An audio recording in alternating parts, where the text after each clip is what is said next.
Welcome back to another video. Sit back, relax, enjoy the show. MeiaSoQuick with the uploads. Intro's over. Subscribe before you go. Welcome back, it's MeiaSoQuick, and in today's video I'm actually gonna finish. This is part 2 of the Halloween horror custom slip-on shoes that I recently posted. If you haven't caught that, then you can go ahead and click that eye at the top corner of the screen and see what I did on the other shoe. So on this shoe, as you can see, I'm outlining Freddy Kreuger. I used some yellow transfer paper, and then after that I realized in the last video that I would like a white pencil. So yes, I'm being a little bit ghetto and I'm using a white eyeliner, but it worked out perfectly fine. As you can see, it shows up a whole lot better. So once I've retraced all of the yellow from the transfer paper, I'll be ready to jump right into the paint I'll be using today.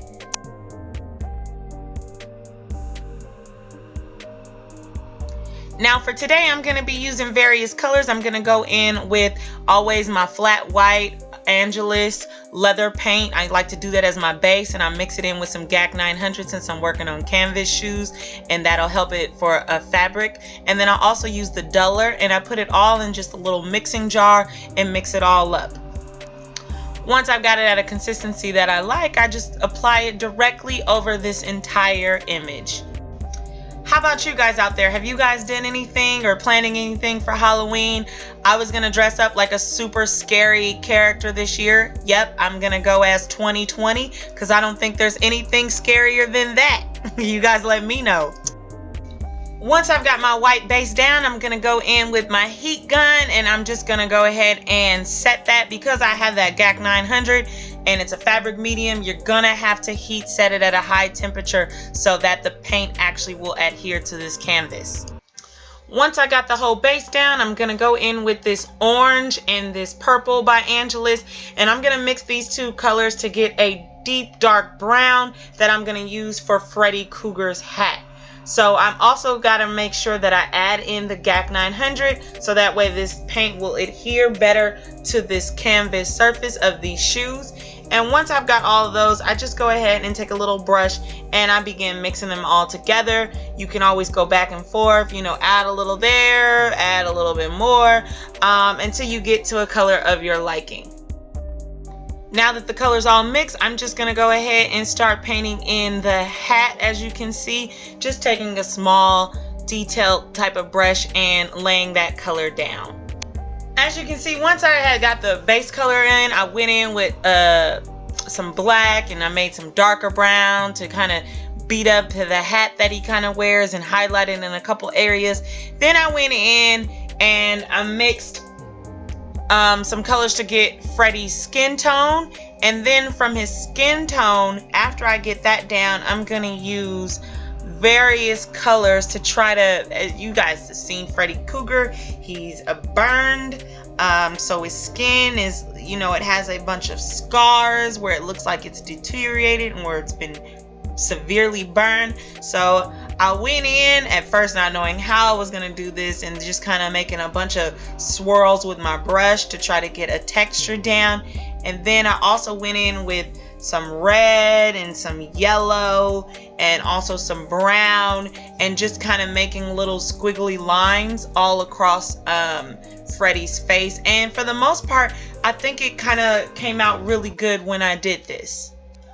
Once that was done, I went ahead and finished off Freddy's facial features. I still got to get a little bit better at that, especially when I'm doing real life characters. And also finishing off his iconic green and red striped sweater. Oh yeah, and his glove. How could I forget about that? And once I got the glove done, I decided I'm gonna go ahead and I'm gonna move on to Jason, which for Jason, I honestly just freehanded it. It was simply enough, like a circular mask, and I didn't feel like I needed to use any transfer paper or stencils. So once I got the general shape of the mask, I tried to go in and kind of try to do some shading, because I know it's a white mask, but all the pictures look like a really dirty white mask, so I was trying to achieve that look. I don't necessarily know if I aced it like I wanted to, but that's what you see me doing here. Once I've got the mask's color down, which I wind up going back and forth on a couple times, I started to work in a lot of the details. So Jason Voorhees' mask has that red kind of triangular shape at the temple, along with red slashes, kind of like where your I don't know where your smile lines are at, because it is a hockey mask, right? No, it's not a hockey mask. What kind of mask is this? Someone jump in and tell me, what kind of mask is this?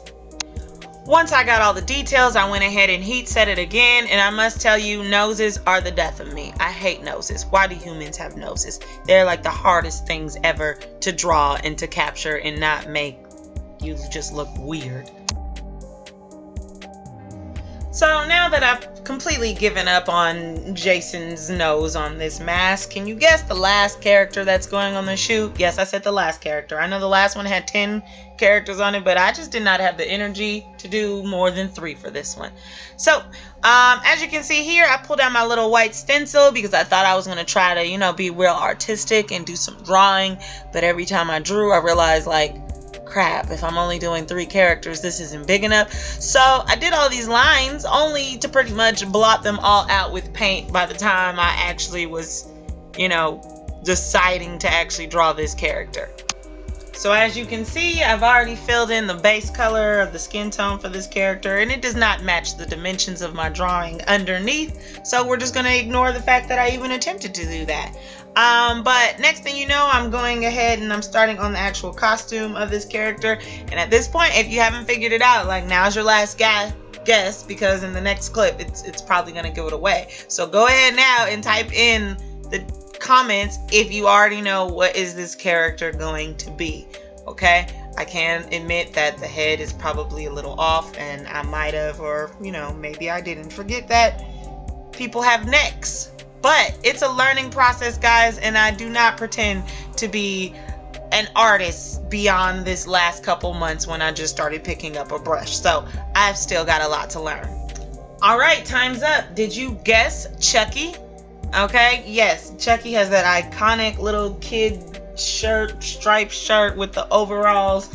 I gotta say, Chucky was like the first scary movie I saw when I was about like 2 or 3.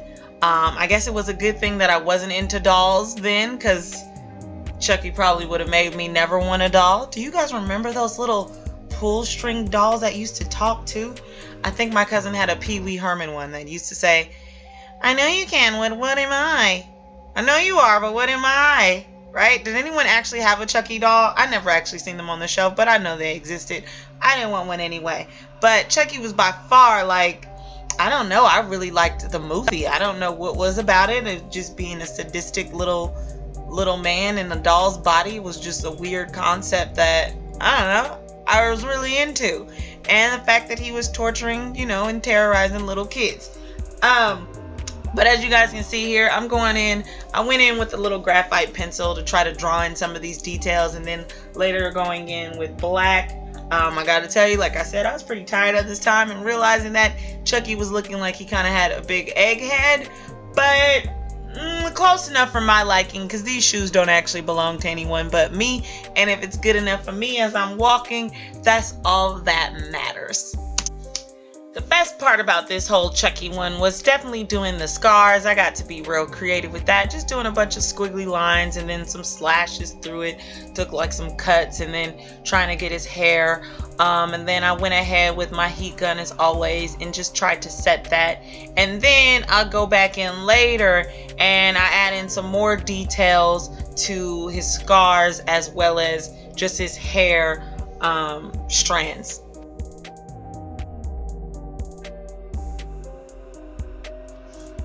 So once I got that, I went in with the same colors that on my previous shoe. Once again, you can look at my last video I posted to see how I did this background. Kind of like a deep, creepy, kind of darker background. And then I did go in with the black, like I said, to detail Chucky's hair as well as the features of Freddy Kreuger in outlining his stripes and his hat, as well as the Jason Voorhees mask.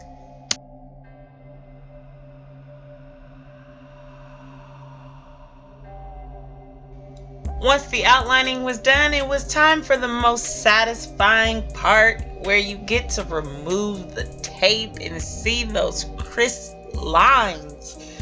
All right, is it just me? Okay, but I definitely love that part of just unmasking and seeing what I came up with. So this is what my final shoe looks like. I'm pretty proud of it. Yes, I know there's still some like facial details that I kind of got to work out. I definitely do cartoons a lot better than looking at real life humans and then trying to draw those features, but it's definitely something that I'm gonna keep practicing on, and I think I can only get better. Can't get worse.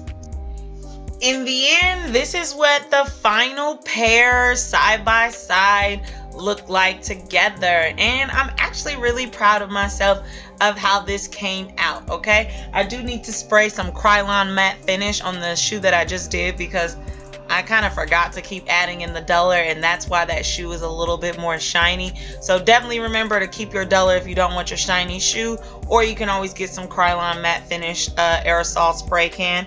And I like to just say, guys, thanks again for watching my videos, and feel free to subscribe, like, comment, or share it, and I'll see you guys in the next one. All right, bye.